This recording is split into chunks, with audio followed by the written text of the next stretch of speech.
All right, welcome back to SportsLine. John Burton. Pleased to be joined by Bob Belvin of ESPN3, ESPN Clarksville.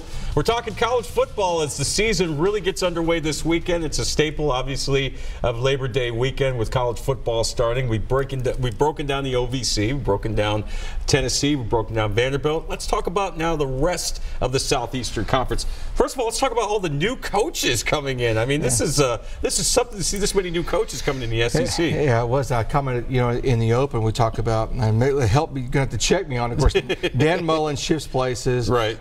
He goes to Florida. Moorhead goes to Mississippi State. Chad Morris at Arkansas. Right. Jeremy Pruitt at Tennessee. I almost forgot about that one. Right.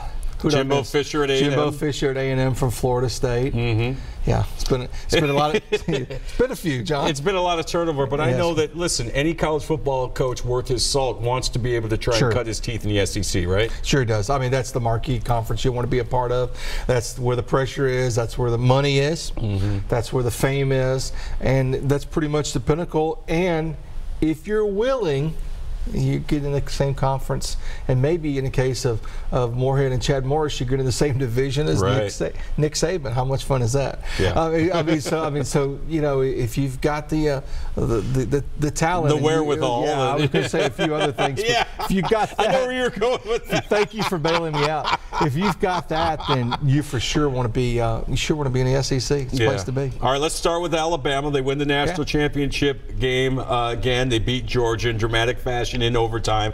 An exciting game. Was a 6th national championship, I believe, for Saban. I lost count. It doesn't matter. We got a lot of Alabama fans watching that are probably mad that I don't know the exact amount. Line one, John. Phones will be lighting up. Roll Tide. But Nick's got himself a bit of a quarterback situation. Jalen Hurts and Tua Tagovailoa. Now, we all know what happened in the national championship game. Hurts started the game, wasn't effective throwing the ball. They were down at halftime. Nick goes with Tua in the second half. He's clearly the better passer of the two, and he's got good mobility as well. This guy was a major, major recruit coming to Alabama. Nick's not saying who's starting, but it's got to be Tua, right? It does, but the statistics play toward Jalen Hurts 26-3 or 26-2 over 2 seasons. So here's where I'm the authority. I've been watching Rolling with the Tide on the SEC Network. Of course you have.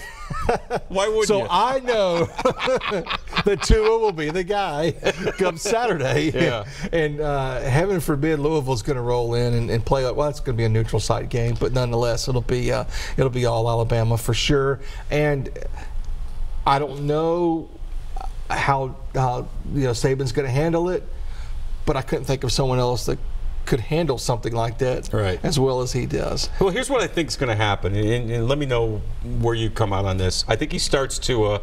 I think they get a big lead. Hurts plays quite a bit, and Nick will play we're going to play them both for a while. But when we get into the meat of the SEC season, and they start having to make sure they stockpile wins to put themselves in position for the college football playoffs and the SEC championship game, it's going to be Tua. Well, the transfer rule with the 4 games is a big element of your scenario. Mm-hmm. So do we play him for a while? Hurts in that case. Whoever your guy is, you don't think that Hurts would leave. I mean, Tua would leave at the point in time. Mm-hmm. So do you work through those 4 games and then allow, let's just say it's Tua all the way through? He's the one that's the most impressive. Sure. And then you sit Hurts down and he has no transfer issues as part of the rule going forward. You kind of do him a favor. I don't know how this is going to play out. I know that one side of you says, well, you always need to keep Tua around. Well, you do. But this is Alabama, right? And it's so not there's fair some to other Hurts elements. either. No, it's not. Hurts should have the opportunity to transfer somewhere else. I mean, he did his part, right? Yeah. I mean, he won a lot of games for that program. Yeah, he did. And there's a lot of coaches out there salivating to think that come he on could over. They think he could be. And the emotion that he had in the national championship game for Tua, the support, that's not, by all accounts, that's not fake. Right. But as the summer has progressed, as winter ball progressed, you just kind of wonder if some of that's waned a little bit and faded. Sure. You know, by all accounts, they're not going to have a problem in their first few games. They're going to blow out some schools. Sure. And they're going to have a chance to play both of them. But you know, when you get to that third game and fourth game, and you determine that transfer issue, I think it's there. Who couldn't play behind that offensive line? Oh my goodness, I know. One of the best offensive lines in all of the country. Do you see anybody in the West challenging Alabama? Does Auburn have a shot? Anybody? Well, Auburn's got a shot. Beat them last year. It beat them last year, but they came back around again and won a national championship. Yeah. They didn't kill them off. They just beat them in a particular game, right? Yeah. They still kept coming back. Yeah. It would have to be Auburn. Maybe because they don't have a quarterback controversy, if you want to call the Alabama situation that. I don't think Mississippi State from the West, for sure, Arkansas does not. And those would be the ones that I would put into that, or Ole Miss. Those are the ones I would put in that opportunity to beat them. So no, I don't think anybody gets to them. I don't think anybody gets to them nationally. Until you get to the semifinals and the finals. Sure. Yeah, it looks like they're going to be in the mix again. All right, what about in the East? Looks like it's going to be Georgia. I mean, they lose two stud running backs, Sony Michel and Nick Chubb, but Fromm is back at quarterback. They've got another stud quarterback in the offing. I mean, what a job Kirby Smart has done in just a couple of years there. They're picked to win the East. Should they be the favorite? Well, let's first of all talk about their opponent Saturday at 2:30. Yeah. Okay. So Austin Peay, the Governors. The Governors upset special, folks. Remember when you heard it here, right? Yeah, you heard it here first.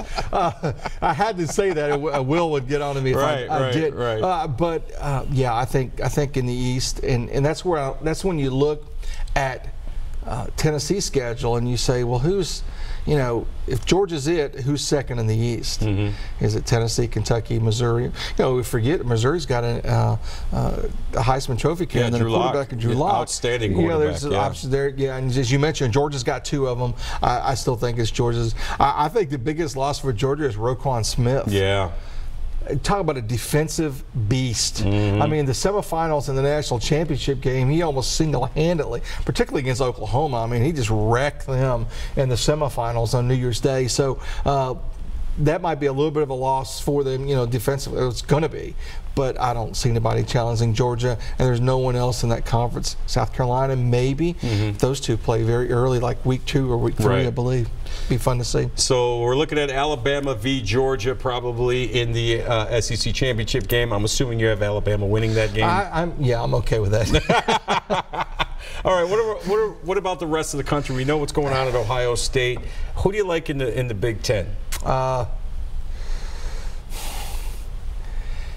The new sexy pick is Michigan. Yeah. I don't know where that came from. Also Wisconsin, too. A lot of people talking about Wisconsin. Yeah, I've seen Wisconsin a lot of Final Four. Shea Patterson at Michigan's a big deal because everybody's saying, hey, Harbaugh now has a quarterback. Yeah. He's yet to this point in his tenure at Michigan to have a quarterback. That could be the difference. I like whiskey, as they like to call it. I like Scotty. that. I don't see much else beyond Wisconsin, Ohio State, Michigan in that mix. You know, nice bounce back year last year for Michigan State after struggling in 16, but I don't see anybody beyond those two. Back to Michigan for a second. A lot of people are saying that maybe Jim Harbaugh is starting to be on the hot seat a little bit. He hasn't beaten Ohio State yet. They haven't had that big run to the conference championship, let alone a national championship. Where do you come out on where Jim Harbaugh is at? He's either going to get restless with not being the superstar that he thinks he is, or the Michigan people. Yes, the Michigan men and women are going to get restless. But again, Shea Patterson's a big part of that. That was a huge get, you know, in the graduate transfer market for Michigan, and I think that'll buy him another year or so, and I think that defensively they are supposed to be much better. The numbers kind of bear it out in terms of what they're returning, so I think he'll be okay. Yeah. But it'd be kind of fun to see a little, you know, see him get squirmy and kind of, you know, agitated and a little bit less than that. It's always entertaining to watch. Must-see TV is watching him go to Germany and Paris during spring break and teach football drills. If you haven't seen that, Big Ten Network. But if you haven't seen that, I mean, they had a whole special on that, John. I'm like, really? I mean, this is relevant. So that's kind of where he is. He's still got a little bit of equity, but it might be waning a little bit as well. 15 seconds or less. Anybody from the Big 12 challenge for a national championship this year? Oklahoma, maybe. Yeah. Losing Baker Mayfield, that's tough. TCU. Yeah. Not a lot of talk about them, but I would say Oklahoma, if anyone, Oklahoma. All right. One more segment with Bob Belvin as we wrap up our college football 2018 preview right here on SportsLine. Stay with us.